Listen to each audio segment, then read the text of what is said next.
the guy you're dealing with, we're not going to say the cartel name or his name. How far up was he in that organization? A lieutenant.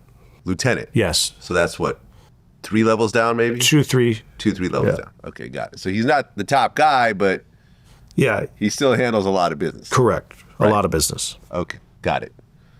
Okay, so now the cartel said you could pay it back. I get to pay it back. But he said, take 2 years off. Why did he say that? Because he says this guy's fucking causing problems, this gambler. He says, I'm worried about him. Huh. He's singing. He says, look at all this information. He's telling me.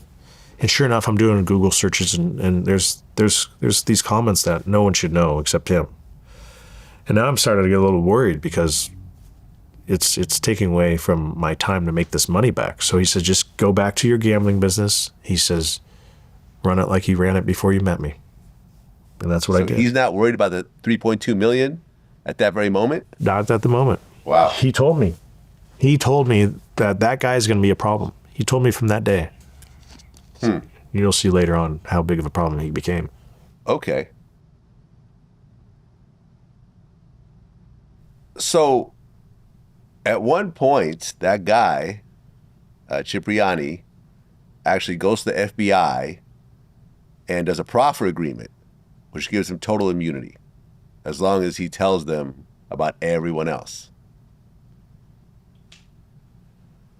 So, but you don't know this is actually happening at the time. No. So what happens next? So we take those 2 years off. I'm running my gambling business.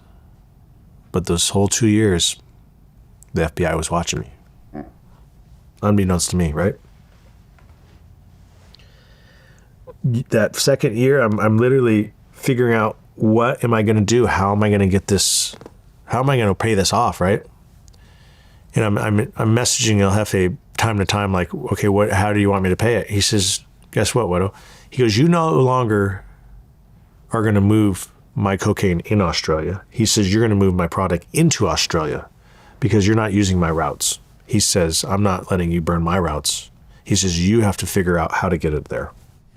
From the U.S. into Australia, which we talked about as the hardest impossible. Right. There's no tunnels that you can build. I don't have a submarine. I don't have a boat. I don't have a private plane. Yeah. I don't have any of those resources. And you don't have a lot of money on top of it. No, I'm just trying to run my sports book.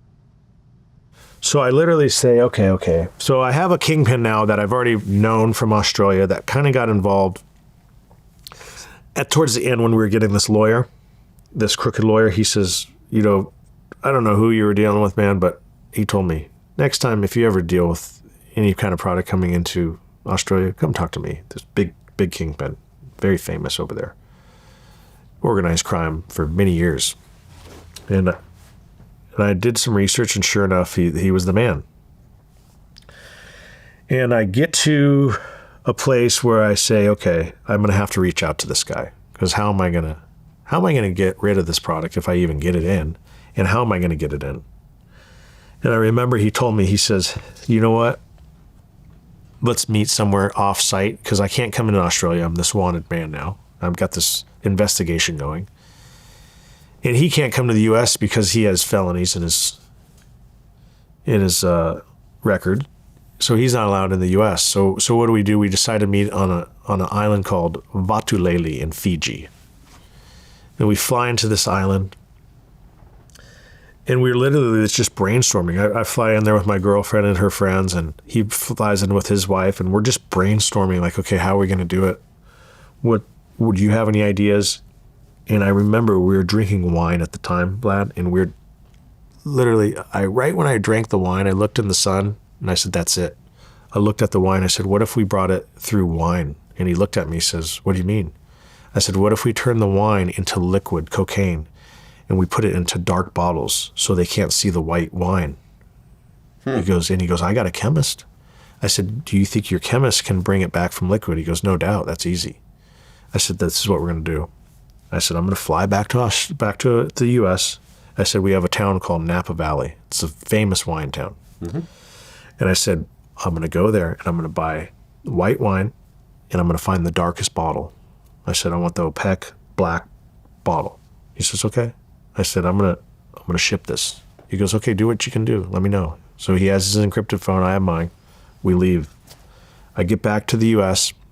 I have my runner go pick up 2 cases of this Napa Valley wine in the darkest bottle he could find. He comes back. We're in my warehouse where I have this construction warehouse where we have parts and bathtubs and fixtures for these houses that we're building. And I'm in there with my contractor, and he's like, what are we doing? I'm like, we're pouring out all this wine. He's like, don't waste the wine. We're like dumping this wine out. And he thinks I'm crazy. And I can't really tell him what's going on, and then I break it to him. I said, hey, I owe the cartel, bro. I said, you got to help me. I said, every kilo you help me with, I'm going to give you $1,000. And this contractor I was in his pocket. He got caught with his hand in the cookie jar, and he took a little of my money, so I had him work it off. And he said, okay, let's do it. So we get into this bathtub, and we're literally, El Jefe sends 10 kilos. And we break them down in this bathtub, and we buy Everclear, which is like 150 proof alcohol. And we're dumping this Everclear into the bathtub, and the Coke's disintegrating. And we're in there with I got this oar that you use for like a stand-up paddleboard, and I'm in there with this oar, and I'm breaking it down. And now I got all my wine bottles lined up, and I take this funnel, and I'm funneling this liquid cocaine back into the bottles. And I buy this cork machine online where you put it in, and it's this corking kit. And it drops your corks in, and then it gives you this little red wax that you put on, and it melts over the cork. So it looks like a brand new wine bottle. I wipe them down with alcohol. I put them back in the boxes, and I have my runner. I say, go back to Napa Valley, wherever you bought this wine. I want you to put the same address, and I want you to go to the closest DHL. And I said, put this as samples. I told my mate in Australia, I said, hey, give me a bottle shop. In Australia, a bottle shop's like a liquor store, a wine store. He gets one of his mates to give him an address to one of their bottle shops. So now I got these samples going into Australia from Napa Valley. It looks normal. No one would suspect anything. 6 days later, I get the encrypted message. Mate, it made it. I'm like, fuck yeah, it made it. He gives it to the chemist. The chemist breaks it down. He gets 95%. So you do the math on 10,000 kilos, he got 9,500 grams, right? There's 1,000 grams in a kilo. Mm-hmm. So 95% is a pretty damn good return in this business. And I'm like, okay, we figured it out. I'm telling El Jefe, fucking bring me 10 more. We do it again. Now the guy that's breaking it down and turning it back into the kilos, he says he wants half of the cost of a bird at the time. A bird at the time is 150 grand. Yeah. Well, guess what? He wants 75,000, and then my mate and I are going to split 75 grand. I said, go fuck yourself. By the time we convert the money and get it back and pay 25%, I'm going to get $50,000, and half of it's El Jefe. It's not even worth my time. So what do? I go back to the Rolodex, and I say, fuck that guy that wants to try to charge us $75,000 each key. He's going to be out of job. So I go back to my Rolodex, and I remember I had some college kids that parents were in the import-export business. And they used to import-export chocolates from the UK. They're from London.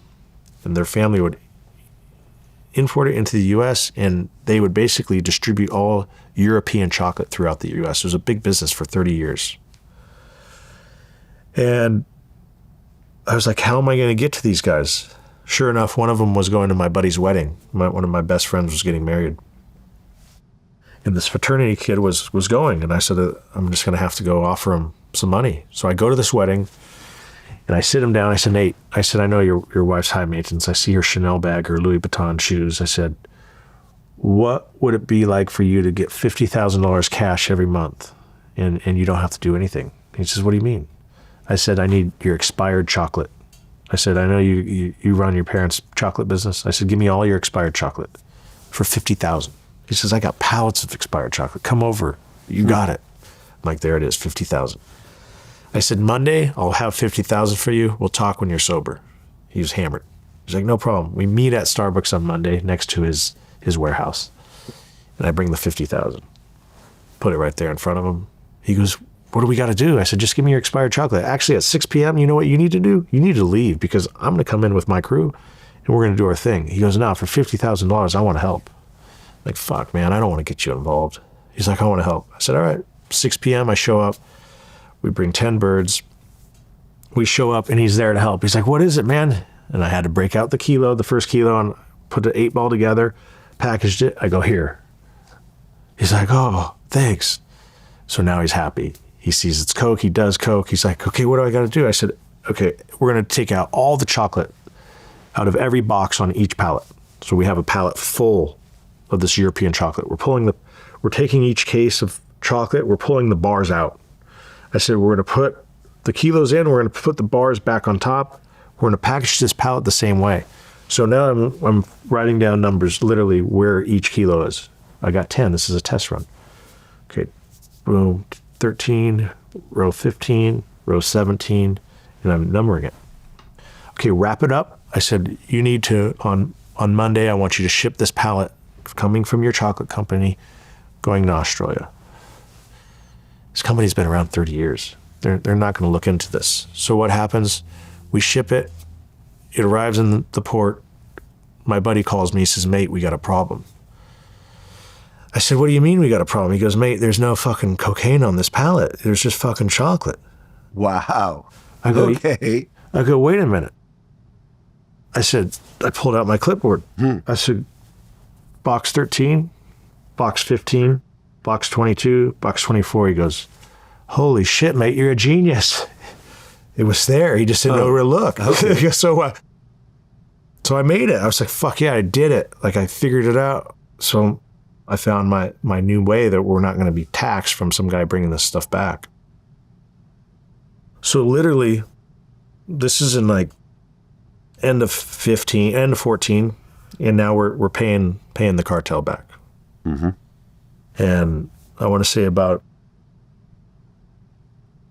August, we pay him back completely. Really? 2015. You $3.2 million. Well, I paid him $4 million back. Oh, so yeah. Remember, interest? I had the interest. Oh, yeah, I had they the really interest on me. They interest charged on me it. interest. Okay, but so I'm fine $4 million. I'm fine with interest. I'm alive, right? Okay, Yeah. right.